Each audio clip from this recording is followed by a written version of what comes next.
What's up, everybody? Jeremy here from JBL. I'm here with Reme and the whole Unique team here at Unique. And today we want to do a little DIY on how to put an amplifier in your car. So we need to make sure we get enough power to the amplifier. So in this particular install, we're using one JBL Club Series amplifier. So we've run one piece of 8-gauge wire from the battery, inline fused, back to our amplifier.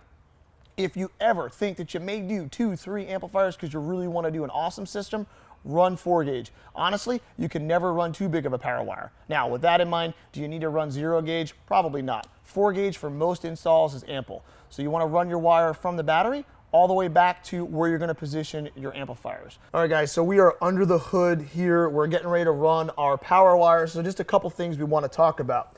We've got our positive terminal here on our battery.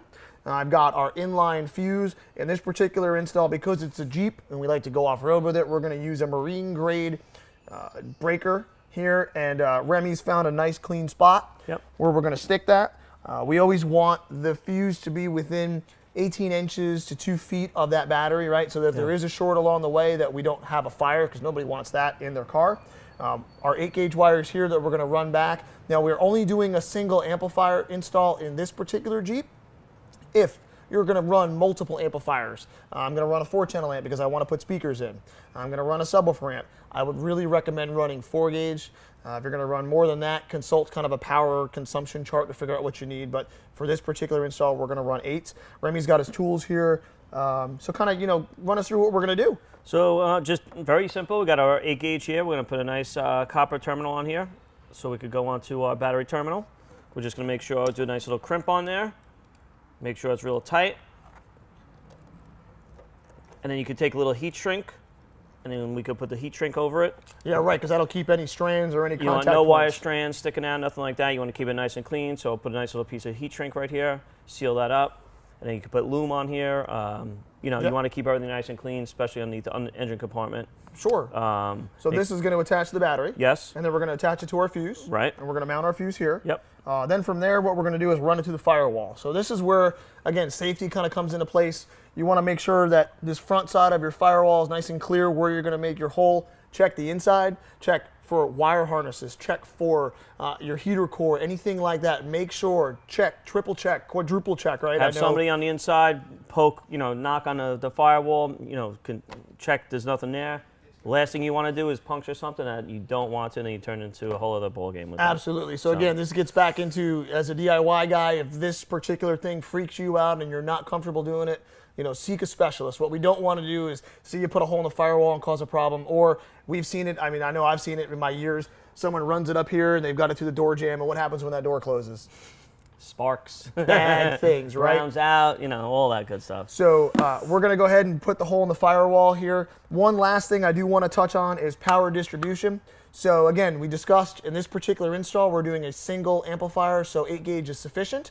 If we were going to do multiple amplifiers, or we have that forethought that we may do it in the future, we would run 4-gauge, and we would use one of these. And what this is going to do is give you a single input for a heavier power wire. Then you can fuse each individual output and take it to your amplifier. Right. Consult the power consumption chart to figure out the appropriate under the hood fuse here so that we can feed this properly. So I'll tell you what, why don't you go over here, I'll climb underneath there and give you a little knock, and we'll get the hole done on the firewall. Sounds good. So we've run one run of 8-gauge wire from the battery all the way back here. I've got my ground wire right here, which is run and it's grounded solidly. Reme already went ahead and took care of that. I've got my remote turn-on wire right here, and all we're going to do is kind of screw those right into the terminals on the amplifier. Okay, so we're going to take our RCAs coming from the front. It's going to be a 4-volt input, so we have our switch input level set to low, and then it has a white and a red. So you see the white and the red inputs right here. That's your left and your right. Make sure they're securely put in there, nice and tight. That's a good connection. And then we have our gain, our crossover, and our bass boost. We'll worry about that once the subwoofer is inside. We can adjust. So right now we're just going to make the connections. So we're going to flip it around, and we are going to do our power and our ground connections. We're going to start off with the ground. You want to make sure that the ground wire is grounded very good first, and make sure you have a good solid ground inside the vehicle. Go into the frame of the car. Going to put that into the GND terminal right there on the amplifier. You're going to make sure it's tightened down really good. JBL has a nice easy setup here, so you can just use a Phillips tip. Make sure it's nice and tight. You want no wire strands coming out of the sides there, make it nice and clean. You don't want no wires touching.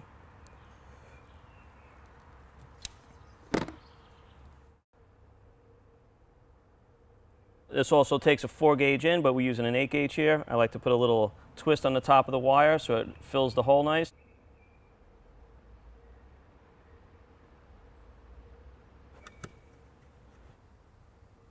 Nice and tight. Make sure the wires aren't loose. Make sure it's solid.